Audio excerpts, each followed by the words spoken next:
Hello and welcome to the EduTalk series hosted by Biotone EduPartner School Program, and massage industry experts.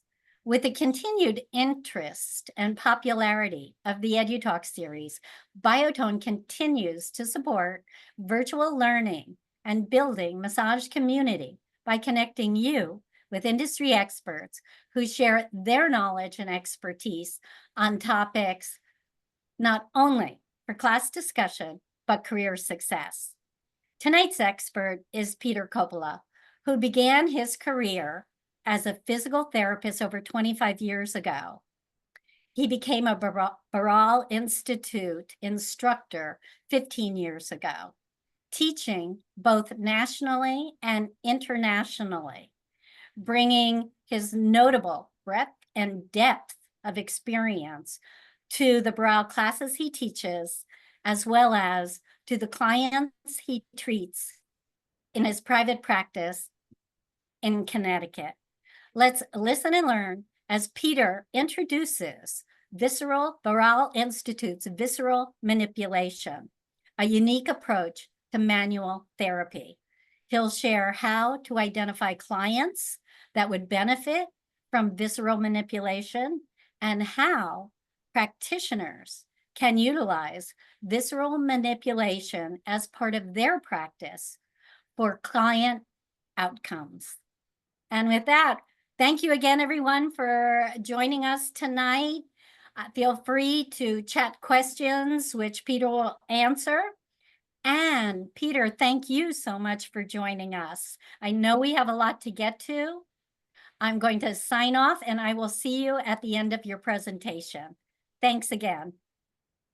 Thank you so much for that great introduction. Thank you again to Biotone. I'm really excited to have everybody here so that we can discuss the Barral Institute and Jean-Pierre Barral's approach to manual therapy.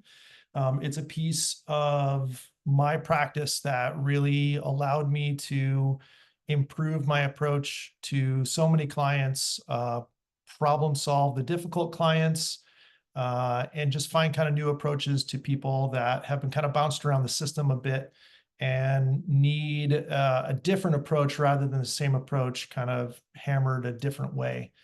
And with that, let me start to screen share so we can get a little bit of quick information. I am leaving the chat open. And if you have questions along the way, please feel free to write them in there. I'll do my best to kind of watch while I'm talking. Some of the stuff I may answer moving forward. So if I see a question that I know I'm about to answer, I may not get to it right away. If you feel like I've skipped over your question, please don't hesitate to just put it back in there. No problem to add it back. And at the end, we'll kind of go through and make sure that questions get answered so that you guys get the information you need, and hopefully we can see you guys at a future Barral class. So let me share my screen here. Gonna do that one there. Yeah, so that should have my PowerPoint screen up right now. I included visceral and neural. Those are kind of two of our primary curriculums. We have other curriculums involving vascular, we have articular, we have other approaches where Jean-Pierre kind of always says jokingly, but seriously, that he is a therapist who has something to share.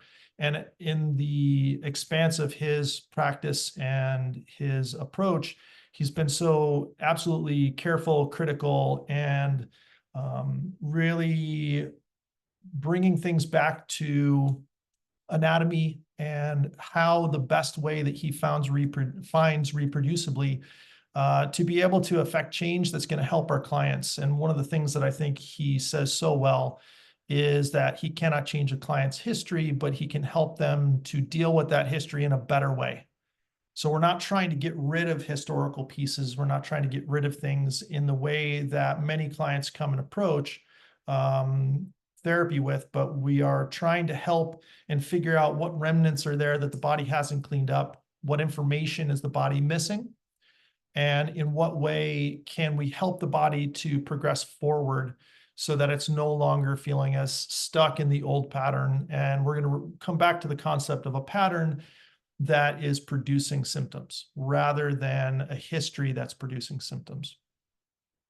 So Jean-Pierre Barral, who started as a physical therapist, later becoming an osteopath, worked in a hospital where he had a great relationship with the pathologist and was able to actually go into, and I believe he worked with pulmonary patients primarily, but in many settings, he was able to be able to work with people, and in unfortunate cases where the people had something terminal, he was able, with his relationship with the anatomist, to be able to go into autopsies and look at things that he had felt from the outside. And I think that's a primary thing to bring up, that Jean-Pierre's approach is really trying to get us to tune our hands to, he calls it listen to the tissues. I think some people dislike that terminology. I know others of us love that terminology.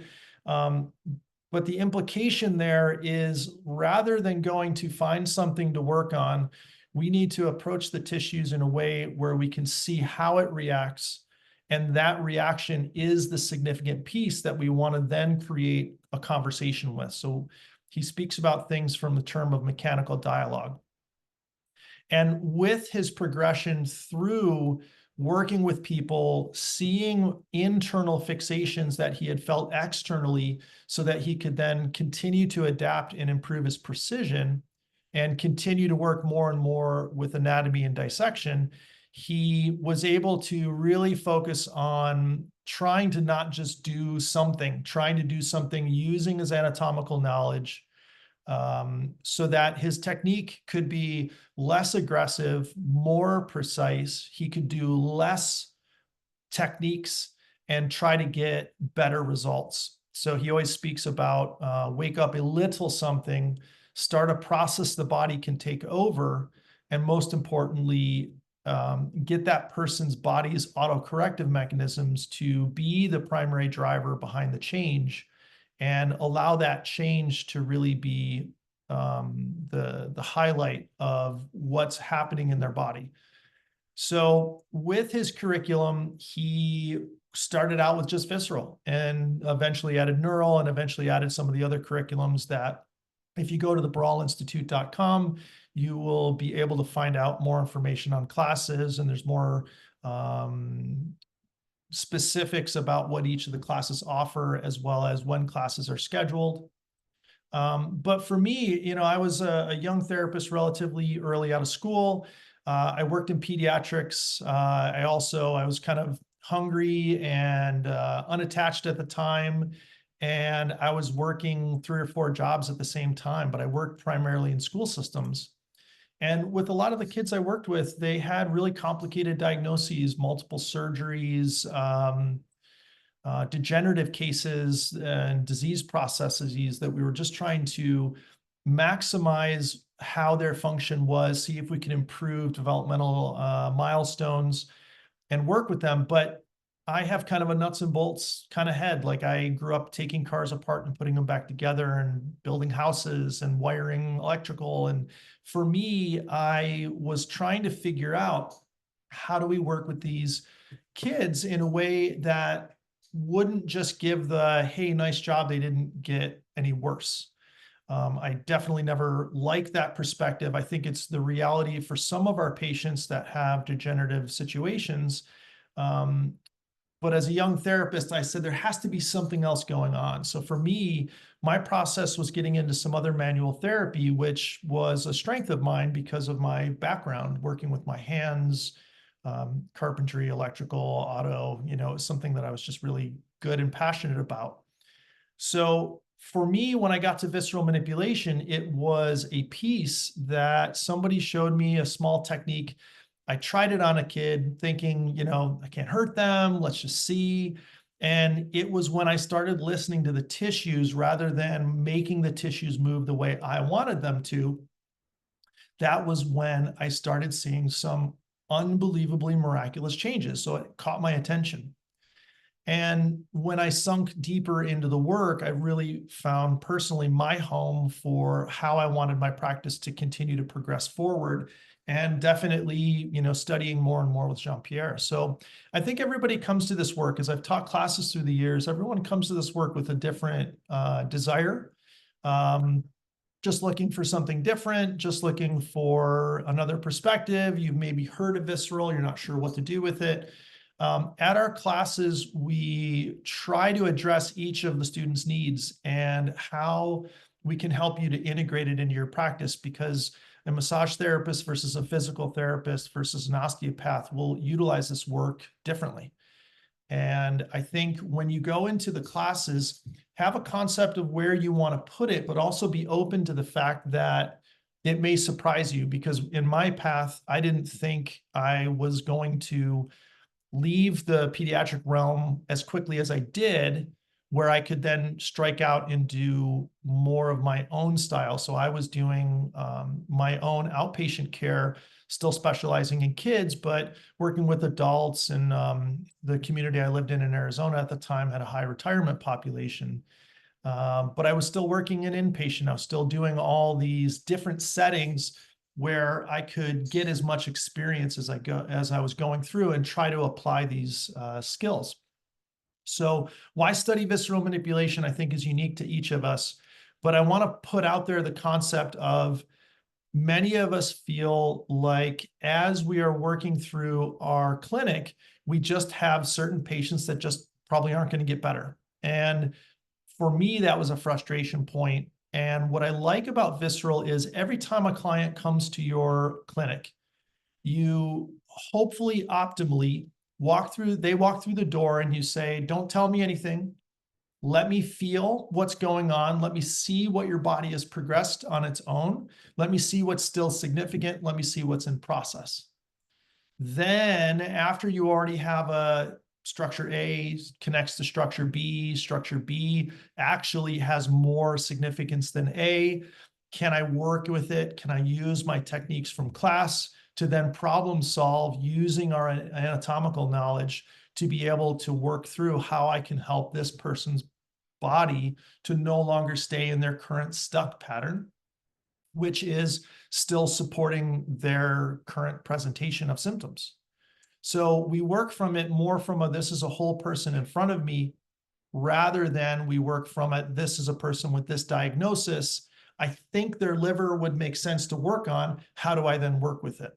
And that's something that Jean-Pierre is pretty adamant about, that we use our hands, we feel the reactivity, we don't try to think through it, we feel first, we think about what we felt, we then apply it and overlay. So that's not to say that we don't take someone's medical history and their symptoms into account. But we want to feel and see, because if the person has left side problems running up and down their body, but when you're loading the tissue and you're feeling the pattern, if it's going to the right, we start to look at the concept that in the bank account of compensation, we may have spent all of our money taking care of something, meaning it's not unhappy. So the restriction might be on the right side of the body, and it might be compensated for, which is costing us something. And as a result, you no longer have compensation left, and now these things on the left keep popping up. So it's possible that you need to work not in the obvious place. It's possible you need to work where nobody else has worked. And what I like about that is when people have come to me and they've already been to 5 or 6 or more therapists, or they've had this problem for 30 years. The fun thing is they walk in, I find often many of their symptom pieces or their historical injuries, or where they have kind of thought there was a problem, but they weren't really sure. And when we link things together, it's validating for the client. It's validating for me that I found it not knowing where I should find something. It's too hard. That's why they do double-blind studies, or studies where there's less information for the person evaluating, because we don't want to know. We should find something that would make sense with the shoulder.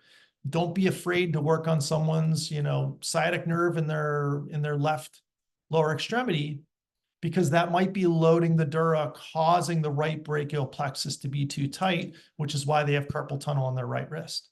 And I'm thinking of a client very specifically that had been to many other therapists. So for me, it was why study visceral manipulation, why study Barral's work, was he was giving me the skills to listen to the body, to not go with the playbook that we've kind of been taught with traditional approaches.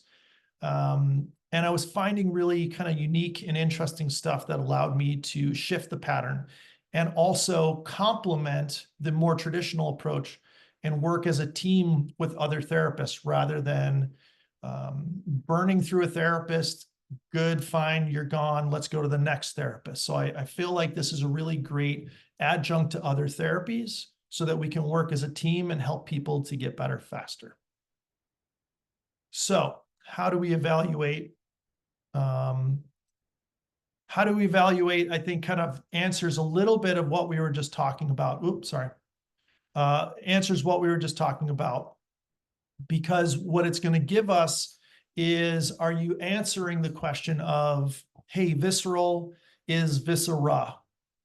Okay, well, it is and it isn't. So what I like to be really clear with people is that the visceral manipulation can apply to anything in the body that has a visceral reaction.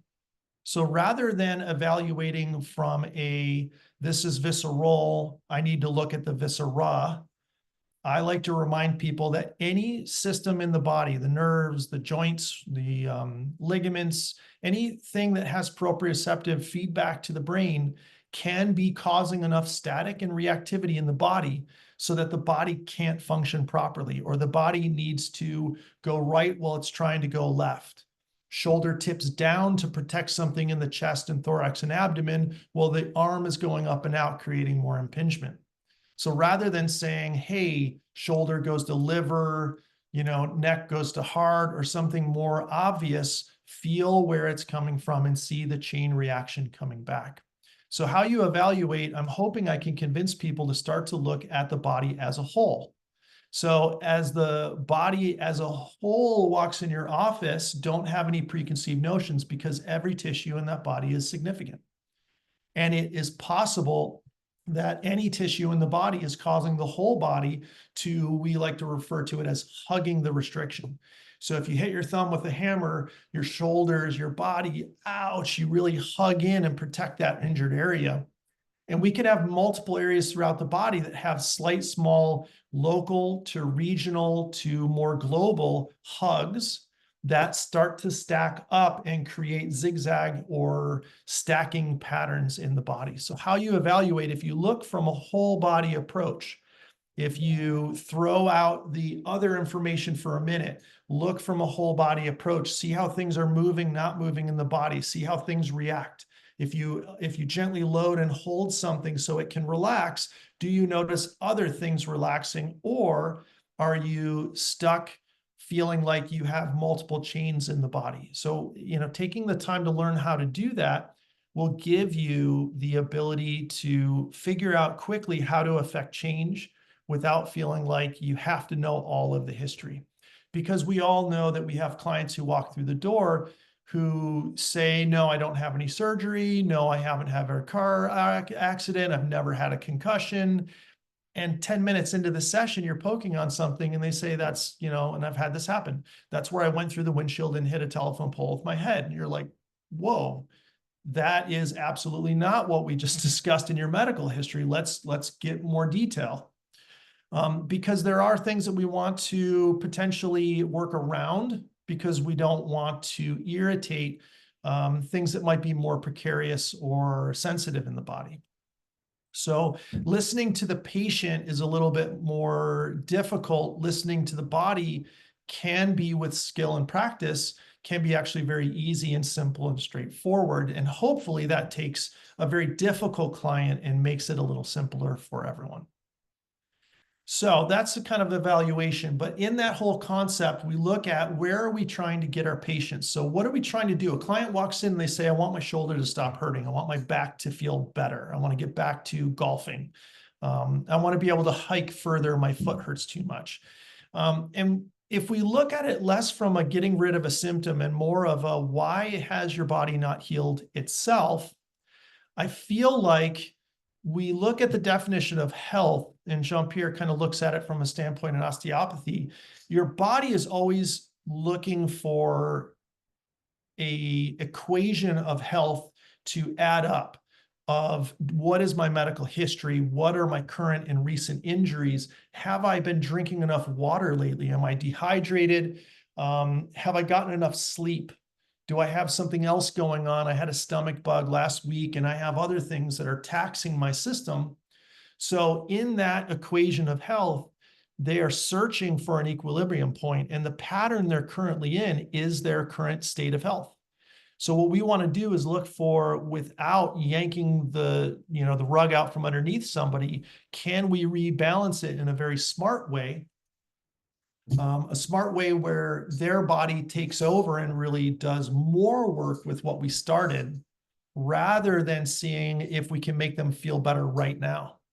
So I talk to my clients about the fact that their functional problems are coming due to layer upon layer of deviations. Deviations from that normal or how their body once was.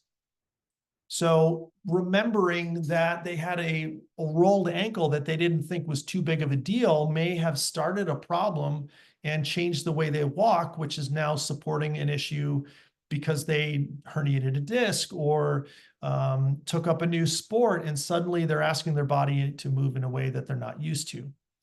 So we want to look for what is actually the root of these causes, rather than where it's currently popping up. I really like the tree analogy. A tree could be 30 feet away and you could be standing on a cracked sidewalk, and it could be the tree that's causing the problem. There's connections that we need to look for, and those connections can be just can be more than the fascia that I think we all assume, or the physical tension. So if you have more fluid in an area, or inflammation or edema, that completely changes the load on the current fascial system.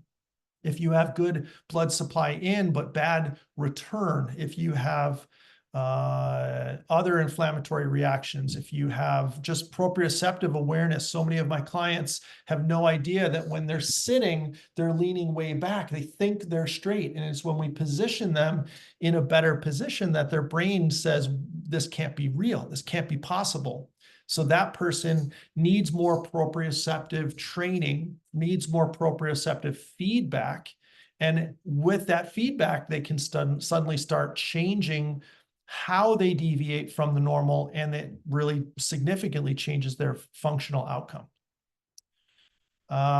So with that, we look from a global way. I have a slide coming up where we're going to talk about general listening, and then we go to a local listening. So when a client comes in, I'm going to gently press on top of their head.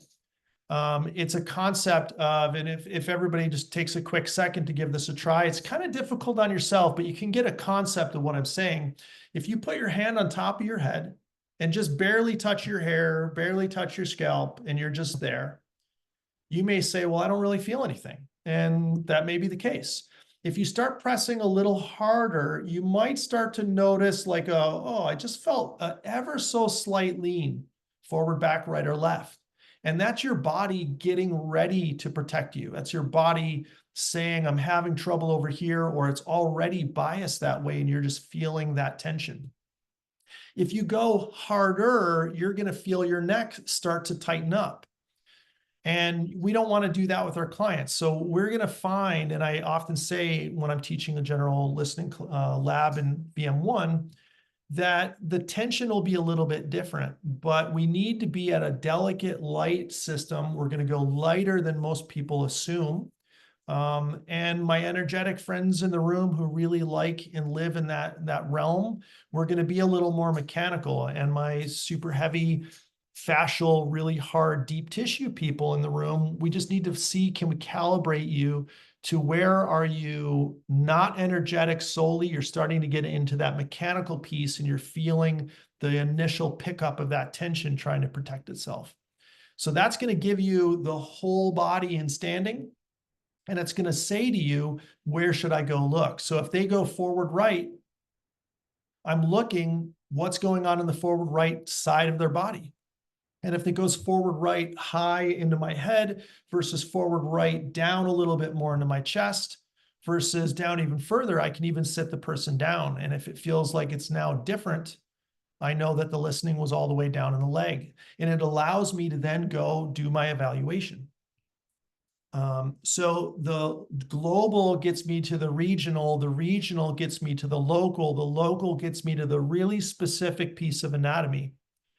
And if we can start to change that one little piece and then go back to the general listening, if you see the whole general listening change as a result of working on one little tiny thing in one little simple release, you know right away that you're on the right track. You know that right away your specific technique that you're doing is going to have an effect on the entire body.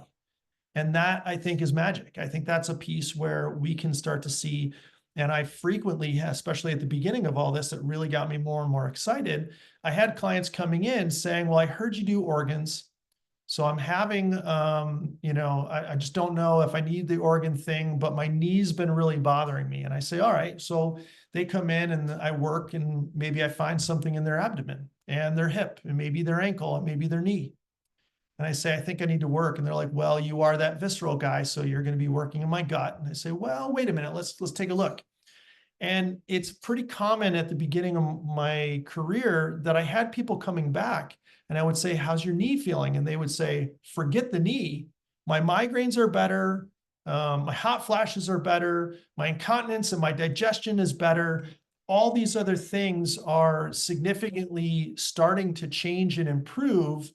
Oh yeah, by the way, that knee, that pesky knee, yeah, I guess it's feeling better, but I'm so focused on all these other improvements that I'm receiving.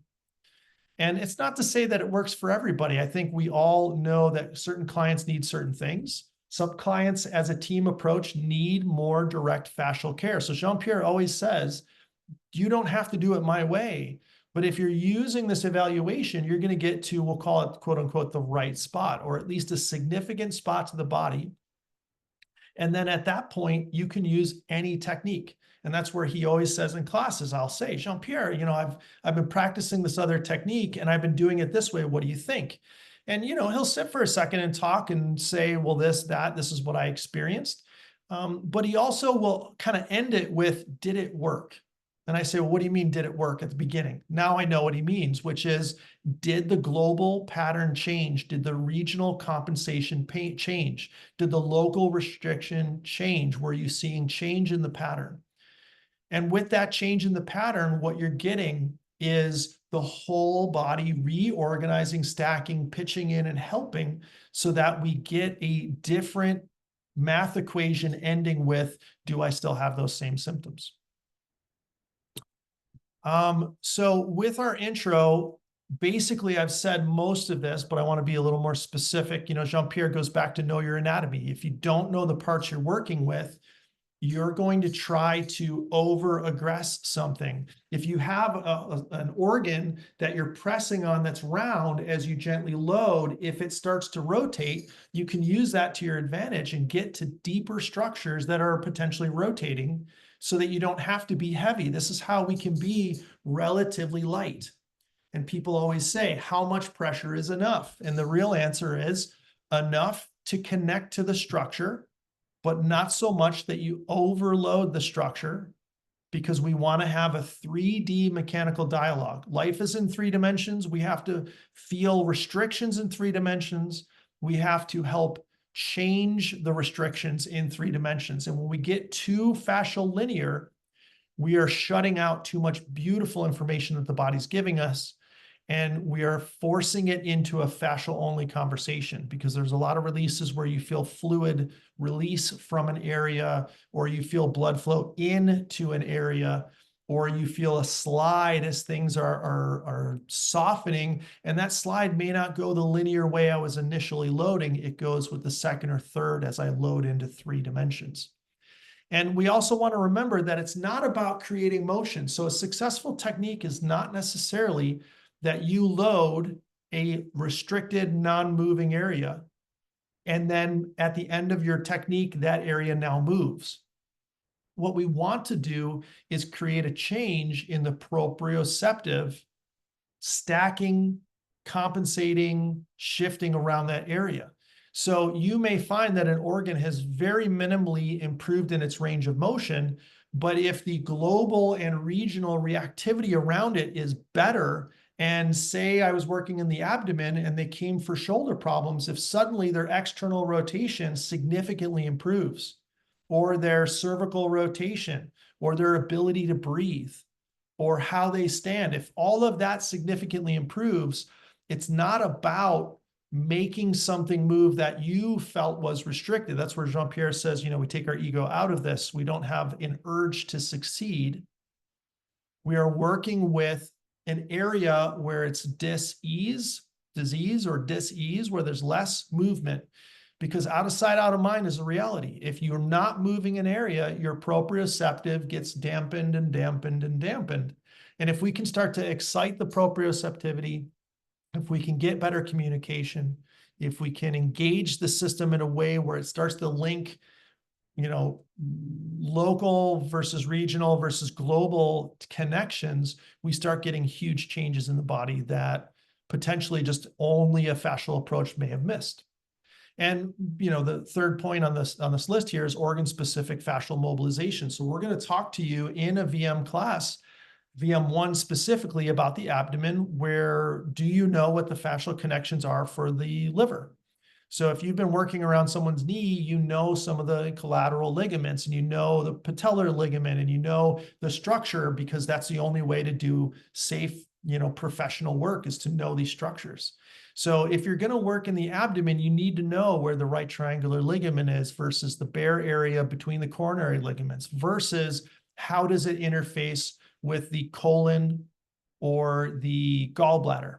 And are there ligaments there, or is it more of a contact? And if you use this information to your advantage, you can do some really great stuff. Liquid osteopathy is another phrase that we use in the system, trying not to be hard, high velocity style, which some osteopaths really focus on. We're working more with gentle, specifically placed manual forces where normal motion has been impaired. So Jean-Pierre, the last sentence here, says, I am just waking up a little something. So try not to try to do too much. Try to make sure that the whole body is on board. And if something remains tighter than, and you got to say the sentence, if it remains tighter than I would like to see it, make sure it's not about what you would like to see change. Make sure it's about, is the body still hugging this area? And if it is, you might have more work to do. And if it's not, maybe it's best to get out of the system and let the body's self-corrective mechanisms take over. So that key to understanding pathology is one of the things he always says. And a stat that he's come out of his clinical findings, 80% of musculoskeletal problems have a visceral component. So the chicken and the egg conversation, it doesn't matter how it got there. So no, maybe a liver did not cause the shoulder problem, but you have a liver problem and you have a shoulder problem, and your current stacking and pattern is basically saying that as long as the shoulder could help the liver, which might keep me alive, or maybe that's more significant in this moment, the shoulder's always going to have to pay the bill. So potentially we get to this other structure that helps the chicken and the egg circular conversation to start to break the cycle, so that we can start to then get different musculoskeletal reactions. So you want to evaluate through that kind of precise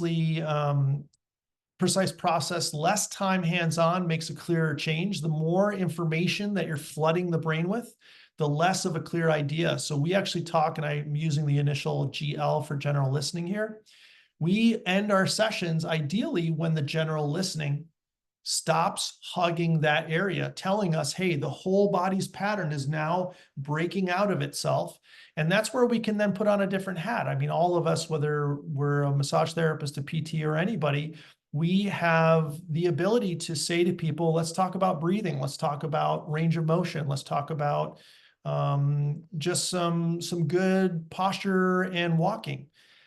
So you can always feel like you can add more to your sessions. And Jean-Pierre is very clear about do what works with people. It doesn't have to be his way. But you're going to find some really great results when you are able to work in the correct area. And, let's be honest, causes of visceral manipulation or visceral restriction, why we would want to use visceral manipulation. It's really anything. It's really gravity pulls down on all of us. I think I have a lot of clients that say gravity is a 4-letter word. It's one of those things that just yanks on us all day long. But if we can stack better rather than protect something, we have different advantages. And dysfunctional diaphragm, as it's trying to take pressure off of blood vessels and nerves and organs, infection, inflammation, disease, poor nutrition, chemical, diet, smoking, drinking, environmental. Emotions, I think, is the one that gets swept under the rug by the medical community, and just by it being a bit taboo for a lot of us to speak about with clients, or clients just with their histories. They don't always want to talk about things, but we all know I heard the news and it felt like I was kicked in the gut. So we want to take all these things into account. We have different ways in our classes as you progress. We start out with more of a simple, basic concept, general listening, specific organs in the abdomen. In VM2, we start talking about multiple organs in one treatment or in even one technique. But you have to learn how to do one before you can try to do two at the same time. So it's a really well thought out curriculum that allows you to kind of progress through. And we do it in a 4-day format. That's the bulk of it's hands-on.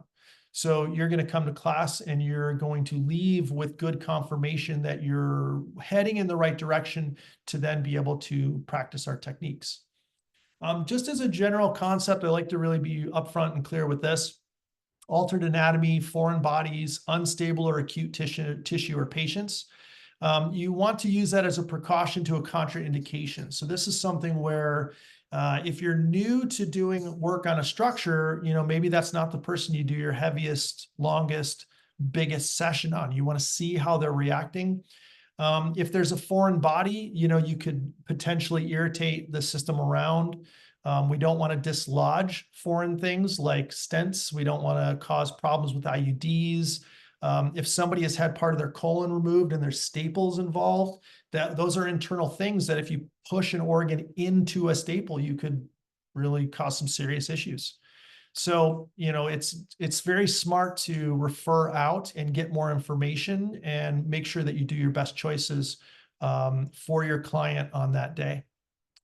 And I think we're close to the end here. So Jean-Pierre has always said, a few quotes that I think are important. You have to deserve to enter the tissues. And Barral still is studying his anatomy, which to me is one of those shocking, like, why does this guy who has such phenomenal anatomical knowledge and palpation skills, why is he studying his anatomy still every day he's in the clinic?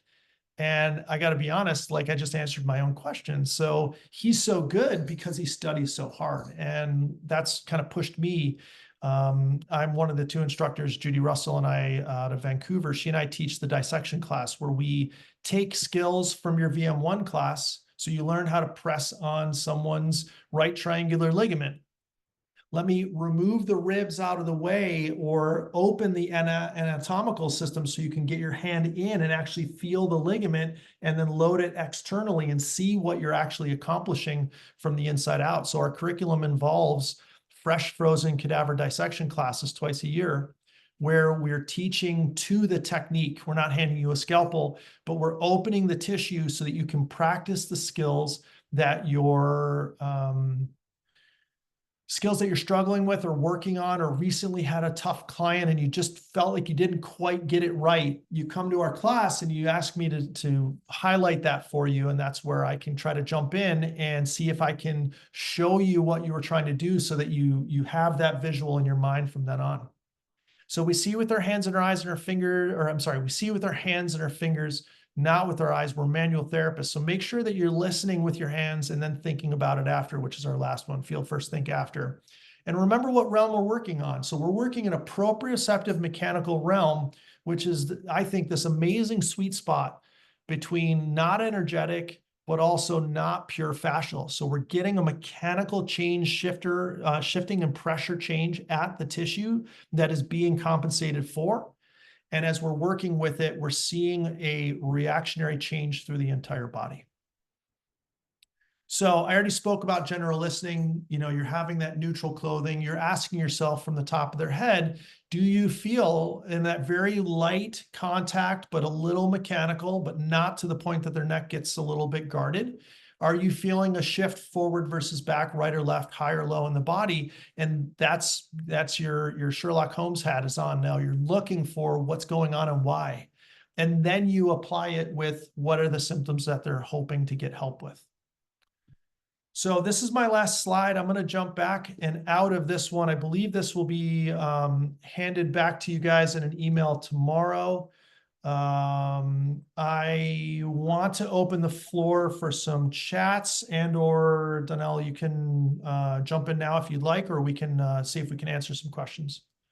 Well, first of all, thank you so much. Excellent information shared. And everyone feel free to chat questions or comments. And I did see some come in. Allison is asking, can you later discuss frequency of treatment, knowing it's potentially dependent upon if acute or long withstanding, etc.? Yeah, the big answer that Jean-Pierre usually says, and again, there's always gray area with these choices because you could have somebody that you're not going to necessarily choose specific techniques on. And we talk about that as we kind of layer deeper and deeper and get more complicated with the techniques. But typically, you want the person's body to be settled into a general listening. So you need to let their body get there. So after an injury, if it's a significant injury, more than just like, I just, stepped off the curb and rattled my teeth. Well, you might want to let that still sit. But if somebody had a car accident, if somebody had a surgery, if somebody had something much bigger, we generally wait 6 to 8 weeks after to apply visceral manipulation techniques.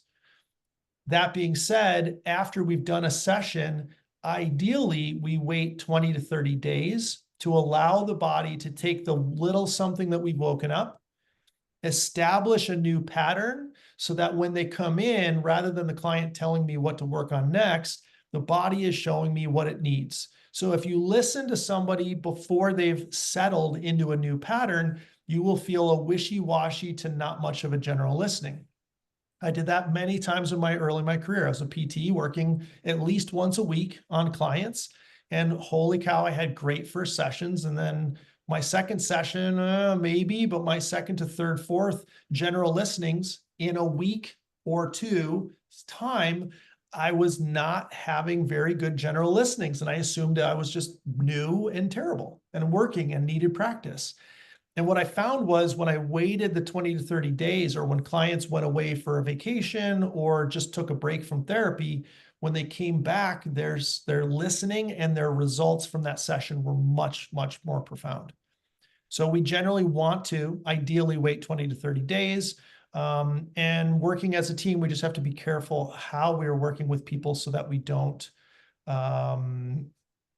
step on other therapists' toes, and we try to maximize each of our skill set as an expert in what we do. I see Deb. Oh, hi, Deb. Good to see you again. Thanks for being back. Hopefully we'll see you at another class. Oh, Allison, good to see you again. Oh, I think there might be... We have a comment from Emily. Would you provide other kinds of services or support during that period of waiting in between sessions? Absolutely. Great question, Emily. I would say that, again, Jean-Pierre says, do what works. So if you're trying a visceral manipulation technique and you're not feeling a proprioceptive change, you're not feeling the general listening react, you ask yourself, am I in the right spot? You also say, could I do something different? So I asked Jean-Pierre a while ago when I was, really nailing down after, 5 to 10 years of teaching, I said, I really want to make this a better conversation. And I said to him, as a beginning student, if you work in the right spot, if you work on the true general listening linked to the secondary restriction versus your Jean-Pierre at your amazing skill level, if you just worked on the body part that the client told you to work on, which probably, or in this example, is not the general listening, who's going to get the best results? And he said, without a question, the beginner working in the right spot. So we talked further about that, and he said, yes, the evaluation is by far the most critical thing. The secondary part is seeing your evaluation showing improvement in that session. So if you needed to do more of a massage approach, if that's like the client's there for Swedish massage of some sort or deep tissue, you could do a little bit of visceral and try to integrate it. And again, how are your results showing up? Are you seeing the results? I found, and many of my students through the years have found, that as they've done more visceral, the clients that are really coming to them shift toward this model as we get deeper and deeper with it. But yes, I just did a whole session of more NMR kind of stuff, and I used a little PNF diagonals and a couple other things to really integrate how this person's torso was newly moving after a technique in the abdomen. So you can absolutely, and again, go back to what Jean-Pierre said, do what works, but make sure you're working in the right spot. And our version of the right spot is going to be answered through how is the body hugging this area, and what is the region hugging into, and what is that structure hugging into. And if I can load that one spot and see it change in 3 dimensions, we start seeing big amplified effects. So Very that was good. Emily's question. Thank you. Oh, great. A lot, Glad I answered your question, Emily. a lot of thank yous. And if Jackie is listening, I'd like to bring her in. And Lynn is asking, this is a strong tool for all body workers. It makes a difference when we are specific in our listening and treatment. Yeah. Yeah, absolutely. There are some people I've met at classes who say, I really don't like, I'm more of an energetic practitioner, or I'm more of a chiropractor doing high velocity. But they're finding that by doing the specificity with the listening and taking the time to really feel what's going on first, they then apply their other skill set, and they're getting really, really great results. So it really filters into so many other aspects or styles of treatment. All right. And you do still have time to chat questions for Peter. Jackie Halderman with AHI and Upledger Institute is jumping in to share some additional information with you. Good evening, everyone. First of all, Peter, thank you. It was an excellent presentation. And Donnell, thank you for asking us back again. And as Donnell said, I am the marketing director for the Barral Institute and the Upledger Institute, which are institutes that fall under the umbrella of the International Alliance of Healthcare Educators, or as she referred to it as AHI.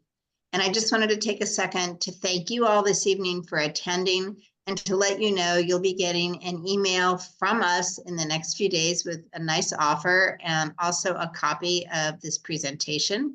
And we hope to see you in a class. If not one of Peter's, we have a number of other instructors as well. But Peter, thank you so much. You did a great job this evening. Thanks so much. And let's see. Oh, okay. I don't see any other chats coming in right now. Peter, do you have anything to say in closing? No, I feel like I circled through a bunch of it a lot. I don't want to over talk the points. Okay. Again, I think, the personal side of it for me was finding something where the really difficult clients that just don't make sense, I can apply this. It's something where, and Jean-Pierre has gone as far as to say anything alive or animals alive. I mean, I'm sure I haven't really talked to him about plants and other stuff, but dogs, cats, people, if a person's unresponsive in a coma, if their tissue is alive and you gently load and feel the reactivity, and again, it's not an intuitive read, you're feeling for actual tension, pattern, and shift. You're able to find something that the client, so sometimes I like to say to the client, there's 3 of us in the room, not 2, and you and I have to kick our egos out. We need to feel not what you and I want to accomplish. We have to feel what your body is really struggling with and see if we can get it to accomplish something new. And if I can help you understand what it's trying to accomplish, you can work with it rather than feeling like you're fighting your symptoms, you're fighting your body. Well, thank you. I did notice that someone registered for a visceral manipulation 1 class in October. Mhm. So Jackie, if you can reference that in your follow-up, that would be excellent. I will do that. Okay, what I'd like to do is mention our upcoming EduTalks. And before I do that, I'd like to say to all of you who are new to attending EduTalks, tomorrow you will receive a follow-up email with a recording link, a copy of Peter's presentation tonight, and contact information to continue the conversation and the learning. So keep an eye out for it late morning. If you don't see it there, please check your junk or your spam folder. And also, I'd like to mention our upcoming October EduTalks. October 8th, we have Kathleen Leeson, a past presenter with the EduTalks, massaging breast cancer clients after implant reconstruction. On October 15th, and for those of you who don't know, there's also the EduTalk Diabetes Series. We have Nathan Lesh, and he will present on diabetes, blood clots, and cardiovascular health. And the end of October, on the 22nd, we have the president of the Massage Therapy Foundation, Adrienne Asta, and she will present on breast cancer research, support for massage therapists. Again, Adrienne is a past presenter. All of our EduTalks are recorded. They can be found on biotone.com in the navigation bar under the EduTalk tab. And you can also RSVP for upcoming EduTalks there. So watch your inbox, and I see another chat. Just took VM1 and am very much looking forward to VM2 next month. Also, can't wait to take your dissection course when I get the chance. So Yeah. a lot of interest. Jackie, a lot of information to share in your email. And Peter? Just one other quick one. I saw somebody asked about a book to understand this. If you go to barralinstitute.com or the AHI website, you'll be able to find some of the books that are Jean-Pierre's textbooks. For me, honestly, I have the books, I use the books, I teach out of the books. I'm more of a sit down with somebody and feel and understand. That's my learning style. So we try to teach the different learning styles at the class. But if you're more of a book person and you want to understand more, if you go to the IAHP website, you'll be able to find a practitioner in your area. And that would allow you to get a session and or have a better conversation with somebody and see if it's a good match that you could maybe get a session and understand more of how to apply it. Somebody asked about start relearning anatomy. My biggest, most important thing is to follow in Jean-Pierre's footsteps. When he teaches, he draws on the whiteboard. So looking at a book is great, but if you can take a sheet of paper and draw a liver and then draw a stomach and then get a duodenum to fit in there and then find where the gallbladder fits and then put a small intestine and where the rib cage is, if you can start doing it from the inside out and backwards and forwards, you know your anatomy. Otherwise, like me, you're going to find out that you're going to draw something in and then say, oh, I got to erase this because I didn't have it quite right in right ratios. And that's how I probably learned my best anatomy, was watching Jean-Pierre draw and saying, darn, I need to be able to be better and faster with this. So that would be my best one. There are a bunch of anatomy books. I have so many anatomy books. You can see a lot of my books back here. There's way more down low that you can't see. I'm a bit of a junkie in collecting anatomy books. So everyone has a slightly different plus and minus. And Nikki has said Pathway to Health book Yes. is also very good. Clear introduction to the material. Yep. Pathway to Health. I think I know which one that is. That Allison Harvey? I'm not 100% sure. We have other instructors that have some books. Ron Mariotti, Allison Harvey.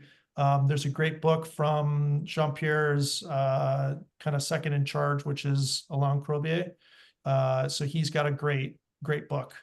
that gives you more information of how to kind of start and apply this stuff. But I mean, as people are saying in the chats, get to a class, get excited about it. Let us kind of get you onto that next piece, because you know, we all try to pay it forward. And there are people that help me on my pathway, and that's something that I really passionately try to do at the classes. Well, thank you very much. Lots of great information. And again, please watch your inbox, or if you don't see it there by tomorrow afternoon, check your spam or junk mail for the follow-up with the recording link. Always feel free to visit the archive library on biotone.com under the EduTalk tab, and watch for Jackie's email from UpLedger and Ahi, which will include a special offer and link you to their websites as well. Absolutely. So, thank Okay. you, everyone. Thanks. Thanks very much. Okay, and yes, it was Allison Harvey book. Yes, Thank it you is. for finding that out, Nikki. Okay, everyone, we hope to see you again. Be safe. Thank you for all you do, and be well. Take care. Bye. Bye.